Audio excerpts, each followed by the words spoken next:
yung post niya, sabi niya excited siya bumili ng TV kasi syempre bago yung apartment nila, tapos bibili ng magandang TV. Eh di excited siya, tumulong pa yung mga ibang mga Pilipino sa kanya, sinakay nila sa truck. Pag-uwi sa bahay nila, sira yung screen. Hindi niya alam kung nasira ba sa biyahe, kung sira ba na hindi na kasi tines, baka yun. Ako ba, lamig na. Puro double digits ng ngayon ang lamig, ang temperature. It's sa ngayon medyo kalmado, -12. Pero kagabi nagsimba kami ng pamilya ko. Diyos ko po, -17. Hindi pa niya nagbabagsak ng ng masyadong snow. Kasi partida pa yan, wala pang masyadong snow. Tingnan nyo. Ganyan pa lang yan. Hindi pa siya yun talaga. Yung mga bubong, wala pang mga snow masyado, di ba? Kita niyo yan. Yung kalsada, yung gilid-gilid, yung mga damo pa. Ay, nako. Partida yan. Hindi pa, yung, alam mo yun, buhos talaga ng snow. Ay, hindi ko. Nakas kagahapon nga ang tapang ko eh. Sabi ko, wala yan. Hindi pa masyadong malamig yan. Manipis na jacket lang yung suot ko eh. Nung nagsimba kami. Ayun, mga tug ka eh. Hindi ako huminto ng mga tug eh. Grabe yan. Pero, ganun pa man, okay lang kasi maganda yung kalsada. Yan yung pinaka concern ko lang naman pagka nag-winter itong yung kalsada. Madulas. Pero ngayon, dry na dry siya. Kaya, walang problema. Hindi siya tulad nung last year, bago lumamig ng ganito, umuulan pa. Kaya, basa yung buong kalsada, tapos biglang yelo, parang flash freeze. Naging black ice yung yung kalsada. Napakadaming na ditch. Pinupunta niya sa mga gilid-gilid. Pero buti, yun nga ganito. Tapos yung anak ko wala pa, anong oras no? Alas 4 na. Hindi pa dumadating. Wala lang, nakakapagtaka lang. Kasi pagka ganitong hapon, naglalakad sila. Hinahatid ko sila papasok. Ngayon yung pauwi, naglalakad sila. Pero yung mga ganyan, panis yan sa kanila, sa mga anak ko. Mga tigasin sa lamig. Ngayon, susunduin natin ang aking Mrs. Saan siya ngayon? Fire in the hole. Masaya siya dun sa trabaho. Kasi may mga nakakausap siya, hindi tahimik yung lugar daw. Baga lively. Saka nakakausap niya yung mga kaopisina niya. Hindi tulad yung sa isa niyang pinapasukan. Tahimik raw, naka-cubicle daw sila. Kaya sunduin natin. At mamimili na rin pala kami ng Christmas tree. Ay kaganina, nag-message sa akin. Sabi niya, Daddy, sana pala bumili tayo ng Christmas tree kasi last week, buong week, Black Friday, yung nagsisale yung mga bilihin dito sa Canada. Sa US din, sa Canada. Ewan ko kung sa Pilipinas, nagaganon-ganon na. Buong week, last week, Black Friday. Tapos kagahapon pumunta nga kami ng Best Buy. Nakita ko yung 86 inches na LG ba? LG yata, LG na TV. Na lang, $999. Siya dating 1,700 yata, 1,700 Canadian dollars. Yung $1,000 na yun, 999. Kung i-convert mo siya sa peso, 42,000 lang. Isipin mo yun, 86 inches, 42,000 pesos lang ang niya. Although hindi siya yung hindi siya yung mga latest na model yung pa siya, hindi siya UHD, basta mga ganun. Pero sa size niya, di ba? Na rin yung manipis na rin yung mga border, yung mga ganun. Puto sa akin game na yun eh. Yung TV ko nga diyan binili ko lang ng second hand yan. Bili ko lang diyan yata, $250 yata, $250. Parang nasa 60 inches. Pero ngayon buhay pa. Hindi pa smart yan. Yung TV ko kasi, meron kaming yung parang box na bumili ako ng Nvidia Shield. Pwede siyang gawing multimedia, pwede siyang pang streaming. Alam niyo yung mga kinakabit lang sa yung mga Google Chrome, mga ganon. Pwedeng mag-games nga dun, mga PS1 games, mga ganon, mga SNES games. Pero hindi ko ginagamitan ng ganon. Pero meron siya, nilagay ko. Hindi ko naman ginagamit. Kaya kung bibilin ko yung na yon, yung 999 na yon, tapos Nvidia Shield, panalo yun. Kaya lang syempre, saan mo naman dadalhin yun? Meron ka pang TV. Ano ka, mayaman? Nalagay mo sa CR? Tapos yun nga, yung misis ko pala, nawala na ako sa kwento.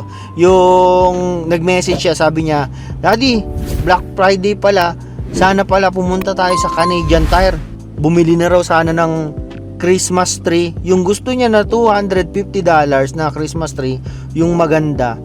Nag-sale daw, 100 lang. Sabi ko, titignan natin mamaya, bakit hindi? Niready na nga namin yung mga pinuwesto ko na yung mga gamit, ganyan. Kasi nga maglalagay na kami ng Christmas tree December 1 na eh.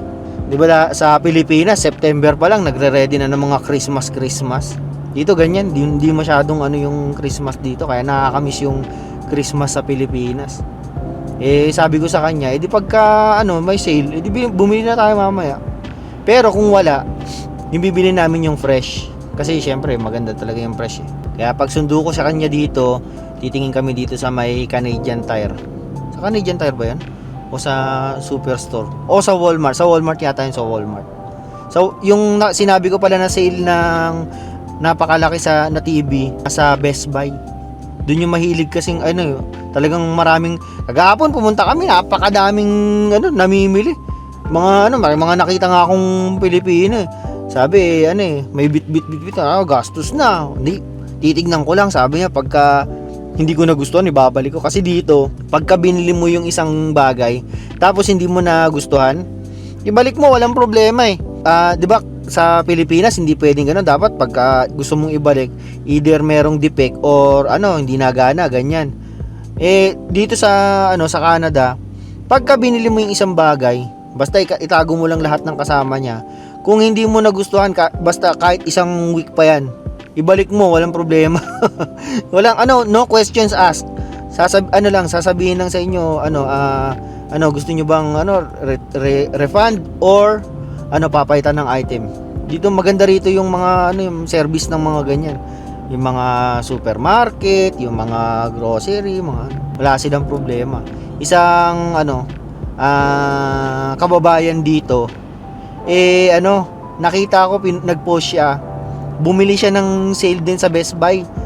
Parang 65 inches yata, parang nasa 700 lang yung bilhin niya. 75 inches yata. Basta malaki, yung malaking TV. Di excited daw siya na hindi ko na napapangalanan kung sino.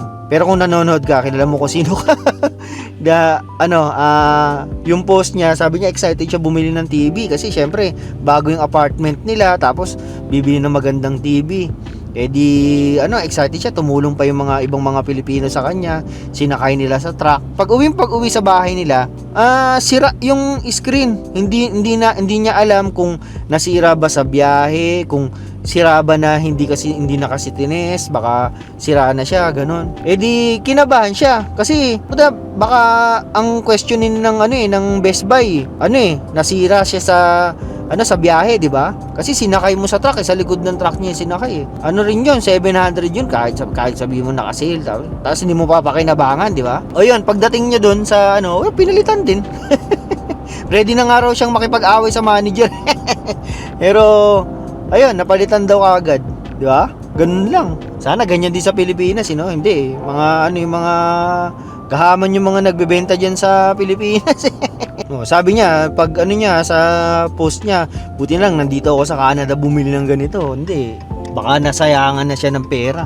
Lang kami, sabi ng asawa ko, yung mga gadgets, yung meron pa kasing isang ganyan na nagsisale. Boxing Day naman, December yun.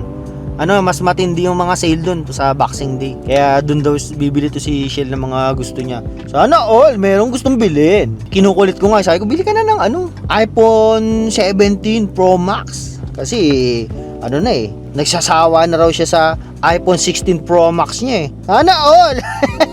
Ako, yung telepono ko, hanggang ngayon, iPhone 14 Pro Max pa rin. Hindi ako bumibili pa. Bahala ka dyan. Pareho lang naman, wala nang pinagkaiba. Pero, kung kunyari nandito kayo sa Canada, merong iba dyan bibili sila ng gamit, isang linggo nilang gagamitin, sasawaan lang nila. Tapos ibabalik lang. Basta ibabalik nyo, syempre walang mga damage ganun, para baka questioning kayo tapos syempre kabakabahan kayo pagka tinanong kayo, bakit ganito ganyan, patay na. Pero ganun pa man, at least kahit papano, pwede mong palitan lang. Or ibalik. Ang lamig. Kahit naka-heater ako mainit lang sa mukha Pero yun lang naman. Nakipag ano lang tayo, parang onting kwentuhan lang, hindi ito hindi tayo yung mga marites na sabagay may marites pa rin yun, may narites kayo nangyari sa ito tamang chill lang na kwentuhan para naman hindi tayo laging parang nakakalungkot yung mga natin, post natin, tayo, gusto ko yung vlog na tamang kwentuhan ganyan, para naman engaging tayo, di ba? Sige na, at nandito na yung misis ko. Ayaw niyan masama sa sa camera. Kala mo celebrity, ayaw magpa-video no. Sige na, like, share, subscribe yung mga alam yun Sige na, paalam.